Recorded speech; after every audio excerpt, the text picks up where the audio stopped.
To my educational channel విద్యా ఉద్యోగ సమాచారానికి స్వాగతం. Daily GK and current affairs 189వ వీడియో. ఈ రోజుతో మనకు 1890 ప్రశ్నలు పూర్తవుతాయి. త్వరలో మనం 2000 ప్రశ్నలు కంప్లీట్ చేయబోతున్నాం.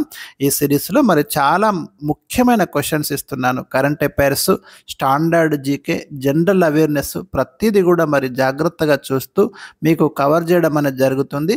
రాబోయే చాలా నోటిఫికేషన్లు రాబోతున్నాయి. వాటికైతే తప్పకుండా ఈ మెటీరియల్ అయితే డెఫినెట్గా యూజ్ అవుతుంది. ఇక మరి ఈరోజు లేటెస్ట్ కరెంట్ అఫైర్స్ డిస్కస్ చేద్దాం. క్వశ్చన్ నెంబర్ 1 ఈరోజు స్కైట్రాక్స్ వరల్డ్ ఎయిర్పోర్ట్ అవార్డ్స్ 2025 ప్రకారం ప్రపంచంలో అత్యుత్తమ విమానాశ్రయంగా ఏది నిలిచింది? రీసెంట్గా మనకు వరల్డ్ ఎయిర్పోర్ట్ అవార్డ్స్ అనౌన్స్ చేశారండి. అంతర్జాతీయ విమానాశ్రయాలలో బెస్ట్ ఇంటర్నేషనల్ ఎయిర్పోర్ట్ అంటే కొన్ని ప్రమాణాలు తీసుకొని ఏది బెస్ట్ ఇంటర్నేషనల్ ఎయిర్పోర్ట్ నిర్ణయిస్తారు. అట్లా నిర్ణయించిన దాంట్లో మనకు ఈ సంవత్సరానికి బెస్ట్ ఇంటర్నేషనల్ ఎయిర్పోర్ట్ ఏది ఈ రిపోర్ట్ ప్రకారం అనేది మనకి ఇక్కడ క్వశ్చన్. రైట్ ఆన్సర్ వచ్చేసి మనకు చాంగి ఎయిర్పోర్ట్ అండి. సింగపూర్ దేశానికి చెందిన చాంగి ఎయిర్పోర్ట్ ఇట్లా 13వసారి ఇది మనకు బెస్ట్ ఇంటర్నేషనల్ ఎయిర్పోర్ట్గా నిలిచింది. అది కూడా గుర్తుంచుకోండి.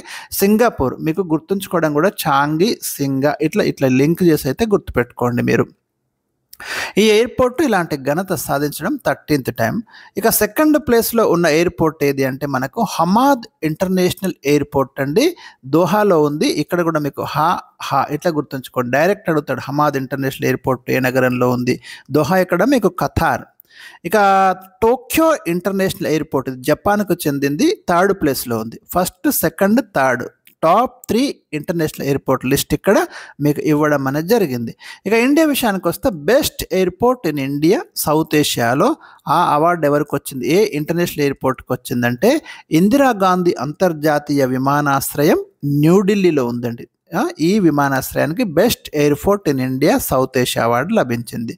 Best regional airport in India అత్యుత్తమ ప్రాంతీయ అంతర్జాతీయ విమానాశ్రయం పరిధిలో కెంపేగౌడ అంతర్జాతీయ విమానాశ్రయం బెంగళూరు అండి. గుర్తుపెట్టుకోండి.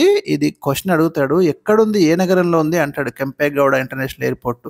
ఎందుకంటే గతంలో ఒకసారి డిఎస్సిలో నెడుంబసరి ఇంటర్నేషనల్ ఎయిర్పోర్టు ఏ నగరంలో ఉంది అన్నాడండి. చాలా తక్కువ మంది చదువుతారు ఇట్లాంటి క్వశ్చన్స్, గుర్తుపెట్టుకోండి. ఇక క్లీనెస్ట్ ఎయిర్పోర్ట్, శుభ్రమైనటువంటి ఎయిర్పోర్ట్ ఇండియాలో ఏది ఈ రిపోర్ట్ ప్రకారం అంటే మనోహర్ అంతర్జాతీయ విమానాశ్రయం గోవా. చూడండి ఎంత డిఫరెంట్గా నేమ్స్ ఉంటాయి మీకు. సో ఇవి మీకు గుర్తుంచుకోండి ఈ Skytrax world international airport report 2025 గురించి. క్వశ్చన్ నెంబర్ 2 ప్రపంచంలోకెల్లా ఎత్తైన బ్రిడ్జ్ నిర్మిస్తున్న దేశం ఏది? ఎత్తు అంటే మామూలు ఎత్తు కాదండి, 2050 అడుగుల ఎత్తైన బ్రిడ్జి ఒక కంట్రీ నిర్మిస్తుంది. ఇట్లాంటి ఎత్తైనవి చాలా రికార్డ్స్లు సృష్టించడంలో ప్రపంచంలో ఏ దేశం ముందుంటుందో మీకు అందరికీ తెలుసు. అదే దేశం జవాబు. ఆ దేశం పేరే మీరు అందరు ఊహిస్తున్నదే చైనా దేశం అండి. ఆ వంతెన పేరు వచ్చేసి మనకు హుయా జియాంగ్ గ్రాండ్ కేనియన్ బ్రిడ్జ్ అండి. అది మామూలు ఎత్తు కాదు, 2050 అడుగుల ఎత్తులా అది నిర్మిస్తున్నారు. ఎక్కడ అంటే గుయిజు ప్రావిన్స్లో బెయిఫన్ నదిపై హుయా జియాంగ్ లోయ మీదుగా ఈ బ్రిడ్జ్ అయితే కన్స్ట్రక్షన్ చేస్తున్నారు. 625 మీటర్లు, అదే అడుగులలో 2050 అడుగులు హైట్ అనేది మీకు ఇక్కడ కనిపిస్తుంది. ఇప్పటి వరకు ప్రపంచంలోకెల్లా ఎత్తైన బ్రిడ్జి కూడా అదే దేశంలో ఉంది. బెయిఫాన్ జియాంగ్ బ్రిడ్జ్ 1854 అడుగులు ఉంది.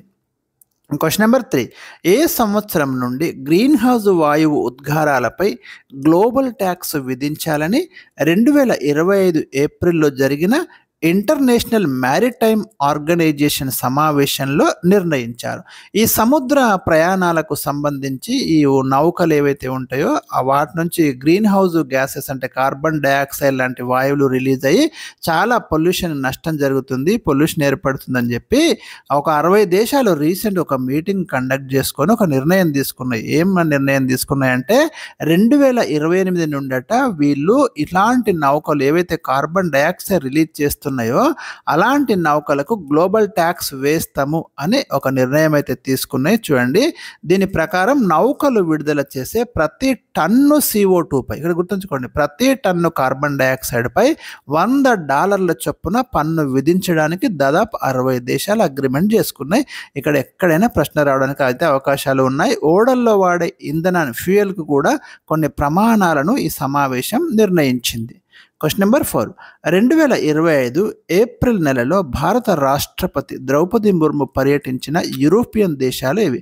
2 కంట్రీస్ని విజిట్ చేయడం జరిగిందండి భారత రాష్ట్రపతి. 2025 ఏప్రిల్ 7 నుండి 10 మధ్య విదేశీ పర్యటన సాగింది. ఒకటేమో పోర్చుగల్, 2 స్లోవేకియా. ఈ 2 కంట్రీస్ను మరి భారత ప్రెసిడెంట్ విజిట్ చేయడం జరిగింది, గుర్తుంచుకోండి. Question number 5. ఇటీవల ఏ దేశం భారత ప్రధాని ప్రారంభించిన అమ్మ పేరిట ఒక మొక్క పథకాన్ని అమలు చేయనున్నట్లు ప్రకటించారు? చూడండి, ఒక దేశం అయితే మన ఇండియాలో భారత ప్రైమ్ మినిస్టర్ ప్రారంభించిన ఒక పథకాన్ని మేము కూడా ఇంప్లిమెంట్ చేస్తామని నిర్ణయించుకున్నారు. ఆ దేశం పేరేంటిది అంటే స్లోవేకియా దేశం అండి. అమ్మ పేరిట ఒక మొక్క అనేది మేము కూడా స్టార్ట్ చేస్తాము, మా దగ్గర కూడా అడవులు పెంచాలనుకుంటామని చెప్పి అక్కడ ప్రైమ్ మినిస్టర్ అయితే అనౌన్స్ చేయడం జరిగింది. సేమ్ మన స్కీమ్ తీసుకుంటున్నారు. భారత రాష్ట్రపతి ద్రౌపది ముర్ము రీసెంట్గా ఆ దేశాన్ని పర్యటించి ఆ దేశం యొక్క జాతీయ వృక్షం, అంటే ఇక్కడ ఏ దేశం అంటే స్లోవేకియా, ఆ స్లోవేకియా దేశం యొక్క జాతీయ వృక్షము లిండెన్ మొక్క అండి. ఇట్లాంటి అడుగుతారు చూడండి, ఇట్లా క్వశ్చన్ వస్తుంది. స్లోవేకియా దేశం యొక్క జాతీయ వృక్షం ఏది అని ప్రశ్న వస్తుంది. మనం అనుకుంటాం ఇది ఎందుకు అడిగిండు, ఈ ప్రశ్న ఎందుకు అడిగిండు అని మనం అనుకుంటాం. కానీ ఈ హిస్టరీ అంతా మీకు అర్థమై ఉందా? ఇప్పుడు ఇట్లా వస్తాయి కరెంట్ అఫైర్స్లో క్వశ్చన్స్. జనరల్గా స్టాక్ జీకే క్వశ్చన్, స్లోవేకియా దేశం యొక్క జాతీయ వృక్షం ఏది అన్నప్పుడు మనం స్టాక్ జీకే క్వశ్చన్ అనుకుంటాం. అది స్టాక్ జీకే క్వశ్చనే, కానీ ఎందుకు అడిగిండు, ఇది కరెంట్ అఫైర్స్తో లింక్ అయి ఉన్నది. చూడండి, ఇగో ఇట్లాంటి ప్రశ్నలే వస్తాయి, ఇట్లనే చదవాలి మనం, రైట్? అక్కడ నిత్రా నగరంలో ఈ మొక్కను నాటారు. Question number 6. 2025 ఏప్రిల్ 12న మరణించిన ప్రముఖ కథక్ నృత్య కళాకారిణి ఎవరు? చాలా చాలా ఇంపార్టెంట్ అండి. కుముదిని లాకియా. 2025లో కుముదిని లాకియాకు పద్మవిభూషణ్ పురస్కారం కూడా దక్కింది. కథక్ అనేది ఉత్తర భారతదేశంలో ప్రసిద్ధి చెందినటువంటి శాస్త్రీయ క్లాసికల్ డ్యాన్స్ అండి. కుముదిని లాకియా మరి ఏ డేట్న మరణించారు? అహ్మదాబాదు, గుజరాత్. కుముదిని లాకియా చనిపోయారు, రీసెంట్గా మనకు కన్నుమూశారు. 2025లో పద్మవిభూషణ్ పురస్కారం దక్కింది. డైరెక్ట్ క్వశ్చన్ వస్తుంది మీకు. ఒకటి పద్మవిభూషణ్ పురస్కారంతో లింక్ చేసి అడగొచ్చు, లేదంటే రీసెంట్గా చనిపోయిన కథక్ నృత్య కళాకారిణి ఎవరు అనేది కూడా అడగొచ్చు. కుముదిని లాకియా ఏ నృత్య కళాకారిణి అనే ప్రశ్న కూడా రావచ్చు, డేట్ కూడా రావచ్చు, ప్లేస్ కూడా రావచ్చు. ఎన్ని క్వశ్చన్లు అయినా ఇక్కడ తయారు చేయొచ్చు. Question number 7. WHO world health organisation report ప్రకారం ప్రసూతి మరణాల్లో భారత్ ఎన్నో స్థానంలో నిలిచింది? 2000 నుంచి 2023 దాకా డాటా తీసుకుంటే ప్రపంచంలో ప్రసూతి మరణాల్లో ఇండియా ప్లేస్ సెకండ్ ప్లేస్లో ఉన్నామండి. ఇక మొదటి ప్లేస్లో ఆఫ్రికా కంట్రీ నైజీరియా ఉంటే మనం 2వ స్థానంలో ఉన్నాం. గమనించండి, ఇలాంటి సివిల్ సర్వీసెస్లో చాలా చాలా ఇంపార్టెంట్ బిట్స్ అయితే. Question number 8.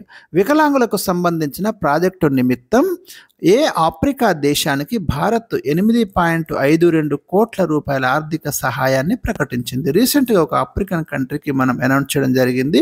ఆ కంట్రీ పేరు ఏంటంటే సియోర్రా లియోన్ దేశానికి ఇవ్వడం జరిగిందండి ఈ హెల్ప్ అనేది, గుర్తుంచుకోండి. Question number 9. ఏ సంవత్సరం నిర్వహించే ఒలింపిక్స్ నుండి క్రికెట్ను ఒలింపిక్ క్రీడలలో చేర్చాలని నిర్ణయించారు? క్రికెట్ అభిమానులందరికీ ఇది చాలా ఎగిరి గంతేసే వార్త అని మనం అనుకోవచ్చు. ఎందుకంటే ఒలింపిక్స్లో క్రికెట్ లేదు.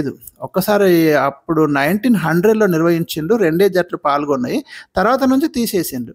అయితే రీసెంట్గా డిమాండ్ పెరిగింది, క్రికెట్ను ఎందుకు చేర్చారు అంటే, సరే 2028లో లాస్ ఏంజల్స్ జరగబోతున్నాయి అమెరికాలో, అక్కడ ఈ ఒలింపిక్ క్రీడలలో క్రికెట్ని కండక్ట్ చేయబోతున్నారు. అయితే 6 జట్లకి అవకాశం ఇస్తామని కూడా చెప్తున్నారు. మరి 6 జట్లల్లో ఎవరెవరు ఉంటారో త్వరలో మనకి తేలనుంది.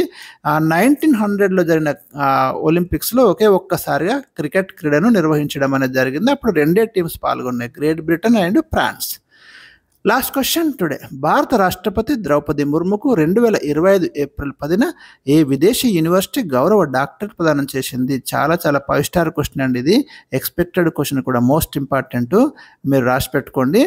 రీసెంట్గా భారత రాష్ట్రపతి స్లోవేకియా దేశాన్ని సందర్శించిందని చెప్పిన కదా, పోర్చుగల్ అండ్ స్లోవేకియాలోని కాన్స్టంటైన్ ద ఫిలాసఫర్ యూనివర్సిటీ మన భారత రాష్ట్రపతికి గౌరవ డాక్టరేట్ అవార్డును ఇవ్వడం అనేది జరిగింది.